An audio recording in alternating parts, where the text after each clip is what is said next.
यदि तू ये धर्म में युद्ध नहीं करेगा, जो धर्म में कर्तव्य है, देखो यहां समझना है, हम लोग इसको तर्क में ले लेते हैं। सामने वाला कट व्यवहार कर रहा है तो हमें युद्ध करना है। नहीं, हमारा भारतीय संविधान है, कोई तुम्हारे साथ छल कपट करता है, अधर्म करता है, आप शिकायत कीजिए, रिपोर्ट लिखवाइए, कानून पे चलिए। आप कोई राजा नहीं, आपके पास कोई सेना नहीं कि आप युद्ध करके स्वतंत्र रूप से आप बर्ताव कर सकते हैं। नहीं, राजा यहां का कोई और है, कानून यहां का है। आप प्रजा हो, आप अपनी पहले विनय पहुंचाइए और उसके अनुसार, कानून के अनुसार उसका विधान कीजिए। तुम्हारा अधिकार है राज विधान में जाकर रिपोर्ट करने का, वहां जाकर अपनी बात रखने का। हमारे राज्य सरकार ने न्याय विभाग बनाया है, संविधान बनाए, उसके अनुसार चलो। मनमानी आचरण करोगे तो जितनी जेल भरी है ना, ये सब मनमानी आचरणों वाले से भरी है, दुर्गति हो जाएगी। अहंकार मत करो, धर्म से चलो। यहां अर्जुन कौन है, विपक्ष में कौन है? आप क्या हो? साक्षात धर्म, साक्षात भगवान, साक्षात परम ज्ञानी हनुमान जी महाराज ध्वजा में विराजमान है और आए हैं भगवान। यदा यदा ही धर्मस्य ग्लानिर्भवत भारत अभ्युत्थानम अधर्मस्य तदात्मानं सृजाम्यहम। तुम्हारा अवतार हुआ है, तुम मनुष्य शरीर में हो, कानून व्यवस्था है, तुम्हें कोई सता रहा है तो आप रिपोर्ट कीजिए, आप मपाव्रतम। अब ये अपने आप तुम्हारे सामने युद्ध रूपी पूजा आ गई है कर्तव्य कर्म की, क्योंकि तुम छात्र हो। सुखिना क्षत्रिया पार्थ लभंते युद्ध मीदृशम। इस धर्म में, युद्ध में जो अपने आप प्राप्त हुआ है, तुम इसको निश्चित स्वीकार करो, ये पूजा करो, इसमें तुम्हें सुख मिलेगा। कर्तव्य पालन करने से सुख की प्राप्ति होती है। जब कर्तव्य का त्याग होता है तो अधर्माचरण बनता है, वही दुख प्रदान करता है। सांसारिक भोगों का सुख पशु पक्षियों के लिए है। धर्म पूर्वक अपने कर्तव्य का पालन करते हुए जो सुख प्राप्त किया जाता है वो मनुष्य योनि के लिए है। अथ चेत तो मिमं धर्मम संग्रामम न करिष्यसि ततः स्वधर्मम कीर्तिम च हित्वा पाप मवाप्स्यसि। श्री भगवान कह रहे हैं, आपका युद्ध करना, आप कितने सामर्थ्यशाली हैं। नहीं, बहुत सावधानी से, हमारा जीवन कहीं प्रमाद में, अहंकार में, राग द्वेष में नष्ट ना हो जाए, सावधानी पूर्वक चलने का मार्ग है। बहुत विधान किए गए कि युद्ध ना हो, स्वयं भगवान ने किया। इसके बाद जब वो नहीं मानने के लिए तैयार हैं तो वो राजा हैं, वो भी हस्तिनापुर के सिंहासन का अधिकारी है, तो इंद्रप्रस्थ में चक्रवर्ती सम्राट पर अभिषेक हो चुका है महाराज युधिष्ठिर का, और उनके साथ भगवान हैं, उसके साथ 11 अक्षोणी सेना है। वही कानून है, स्वयं कानून है। वो जितने वैदिक सिद्धांत हैं भगवान के द्वारा प्रकट किए हुए हैं, जितने लौकिक कानून हैं, धर्मराज युधिष्ठिर है, उधर हस्तिनापुर चक्रवर्ती सम्राट महाराज धृतराष्ट्र, उसका पदाधिकारी दुर्योधन। आप उसकी क्षमता में लोगे अपने से कि नहीं अब युद्ध, तो देख लो युद्ध करके। बहुत सावधानी से शास्त्र के वचनों को बहुत सावधानी से समझना है। भगवान कह रहे हैं कि अगर तू ये धर्म में युद्ध नहीं करेगा तो तू अपने धर्म और कीर्ति का त्याग करके पाप को प्राप्त होगा। भगवान ने पहले सांख्य योग में समझाया, आत्मा और देह का अलग अलग विभाग करके तुम्हें शोक नहीं करना, तुम्हें अपने कर्तव्य का पालन करना। अब भगवान यहां व्यवहार दृष्टि से बता रहे हैं कि देखो, ये तुम्हें जो कर्तव्य प्राप्त हुआ है, यदि तुम नहीं करोगे तो तुम्हारी अपकीर्ति हो जाएगी, तुम जलोगे, तुम्हें शांति प्राप्त नहीं होगी। यही हो रहा है। प्राप्त कर्तव्य का त्याग करके प्रमाद स्थिति से ना करने योग्य कार्य जो किया जा रहा है, वही चिंता, भय, शोक, दुख, मृत्यु आदि हमारे हृदय में नाना प्रकार की भयावह विषाद वृत्तियां पैदा कर रहे हैं। धर्म में कर्तव्य पालन करने वाले के अंतर्गत ये नहीं होगा, न चिंता होगा, न शोक होगा, न भय होगा। अर्जुन, तुम युद्ध किए बिना रह भी नहीं सकोगे। मेरी आज्ञा मान लो तो अभी ठीक रहेगा, क्योंकि तेरा स्वभाव छात्र धर्म है। ज्यों ही लोग तेरी निंदा करेंगे तू नहीं रह पाएगा। फिर विजय होगी कि नहीं होगी, अभी मैं कह रहा हूं कि बिल्कुल निश्चित मैं तेरे साथ हूं। कर्तव्य का पालन कर। अगर तू युद्ध नहीं करता तो तुझे पाप लगेगा, क्योंकि कर्तव्य धर्म का तू त्याग कर रहा है। और अर्जुन ने क्या निर्णय किया था? युद्ध करूंगा तो पाप लगेगा। भगवान कह रहे युद्ध नहीं करेगा तो पाप लगेगा, क्योंकि धर्म में अपने आप प्राप्त छात्र धर्म के अनुसार युद्ध रूपी पूजा आई है, अब तुझे करना ही है।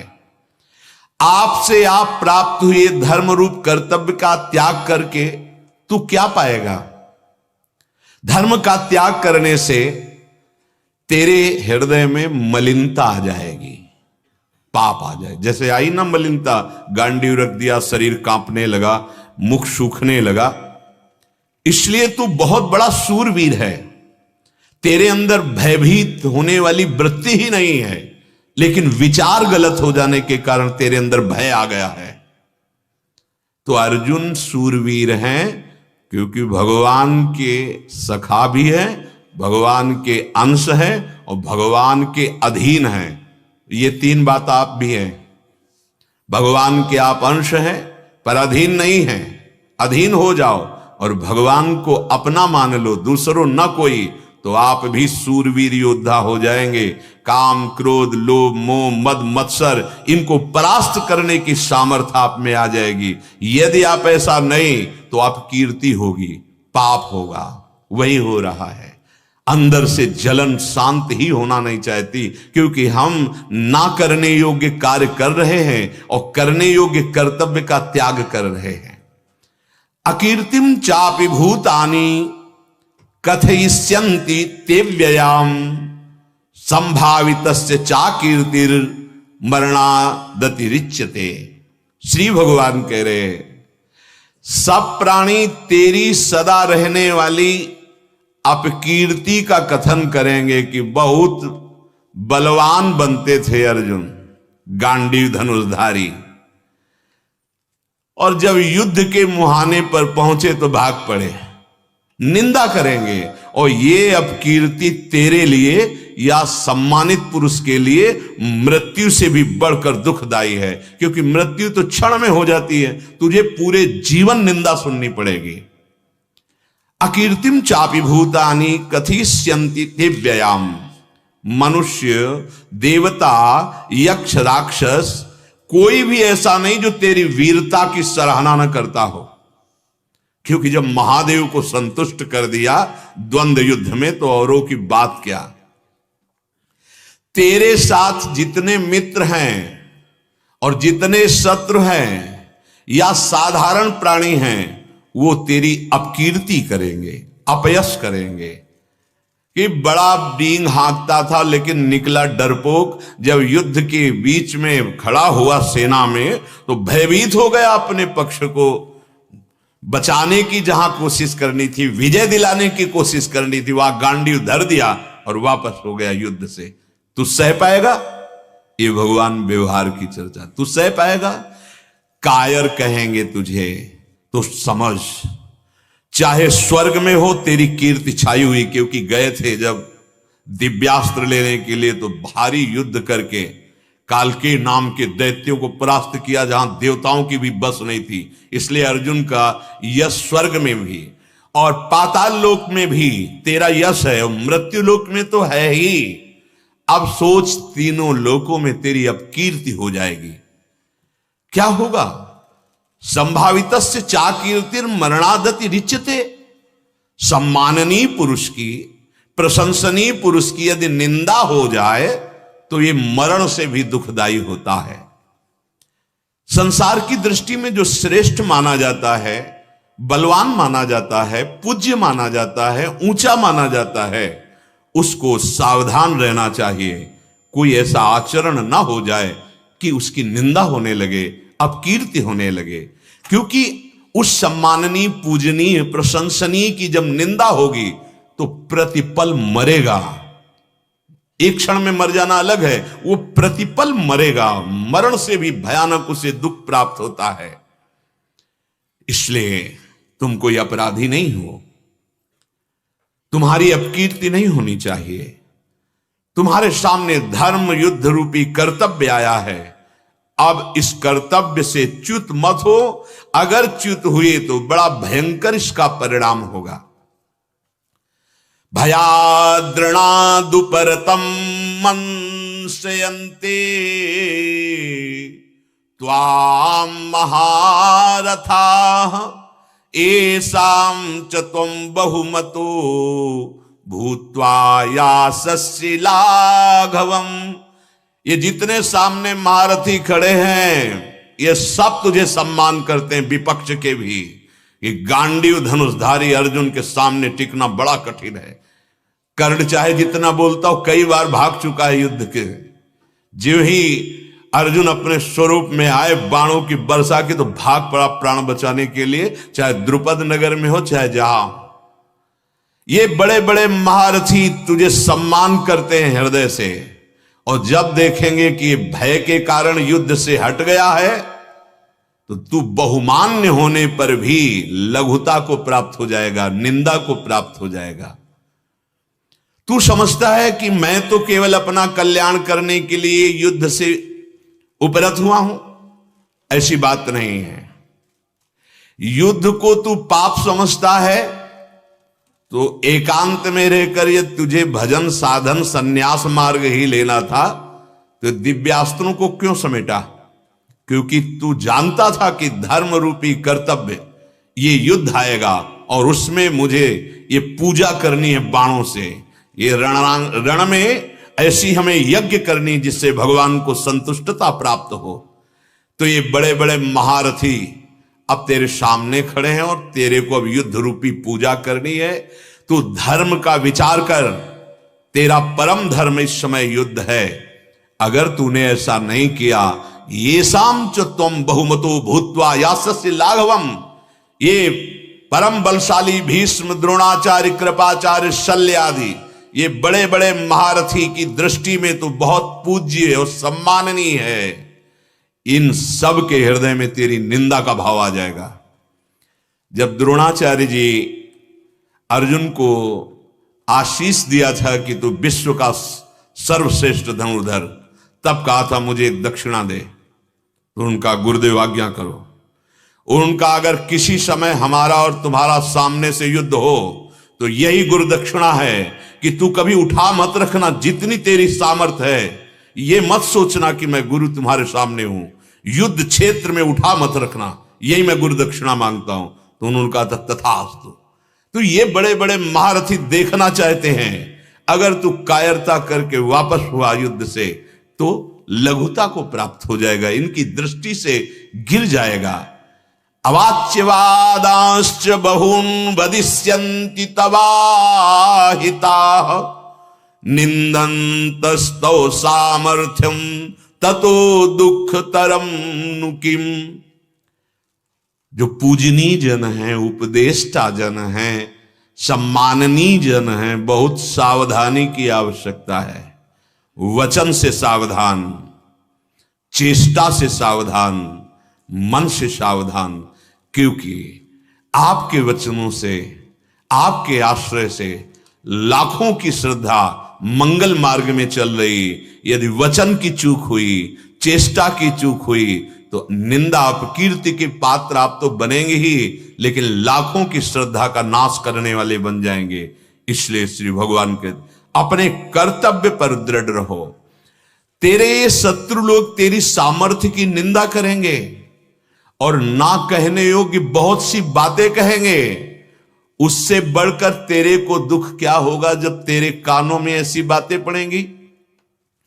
इसलिए विचार करने का अब अवसर नहीं, मैं जो आज्ञा कर रहा हूं वैसा चलो। गुरु की आज्ञा में, शास्त्र आज्ञा में, संत आज्ञा में वैसे का वैसा स्वीकार कर लेना, उसे श्रद्धा और विश्वास कहते हैं।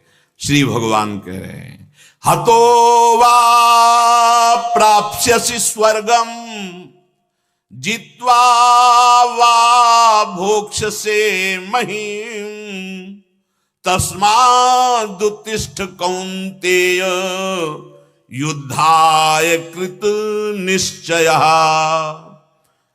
खड़ा हो जा युद्ध के लिए। मारा जाएगा तो तुझे स्वर्ग की प्राप्ति होगी, और अगर युद्ध में जीत गया तो पृथ्वी का निष्कंटक राज्य भोगेगा। तुझे अब युद्ध करना ही है।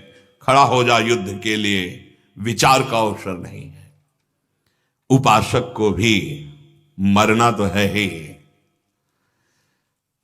जब रावण ने कालनेम को कहा जाओ हनुमान जी को रोको, विचार किया अगर मैं ना कहता हूं तो ये मार देगा, हाँ कहता हूं तो महाभागवत के हाथ से।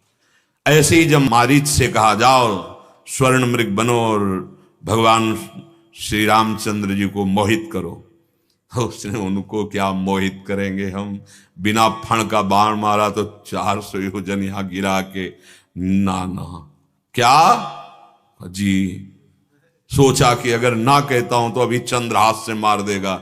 उभय भात जाने जब मरना तब ताक्यो रघुनायक सर। ये मरना तो है ही, मरना तो है ही, शरीर छूटेगा।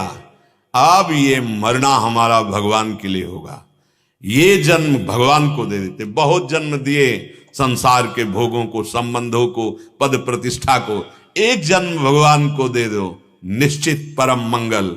थोड़ा भी भजन हो, आगे वर्णन आता है, थोड़ा भी भजन हुआ शरीर छूट गया तो स्वर्गिक सुखों को भोग कर श्रीमान कुलवानों के घर जन्म होगा। ऐसे साधारण नहीं, साधारण प्राणियों की तरह नहीं तुम्हारा जन्म होगा, क्योंकि भजन हुआ है। श्री भगवान कह रहे तस्मात् उत्तिष्ठ कौन्तेय युद्धाय कृत निश्चया। निश्चय कर, एक महाभारत से भी बड़ा युद्ध है, महाभारत से भी बड़ा युद्ध है ये अंदर का युद्ध है। वहां कुरुक्षेत्र या हृदय क्षेत्र है। वहां 11 अक्षोणी विपक्ष में है, 7 अक्षोणी पक्ष में है। यहां एक भी अक्षोणी पक्ष में नहीं है। केवल अकेला उपासक, भगवान का आश्रय, और इन सब को परास्त करना है। काम क्रोध लोभ मोह मत, पूरे संसार को, पूरे संसार। कोई भी व्यक्ति हमारे चित्त को चुरा ना पावे, कोई भी रूप हमारे चित्त में अपना प्रभाव न दिखा पावे, कोई भी भोग हमको विचलित न कर पावे, किसी भी तरह का मान अपमान हम। बहुत बड़ा महाभारत है ये, और इसे जीत गया तो परम पद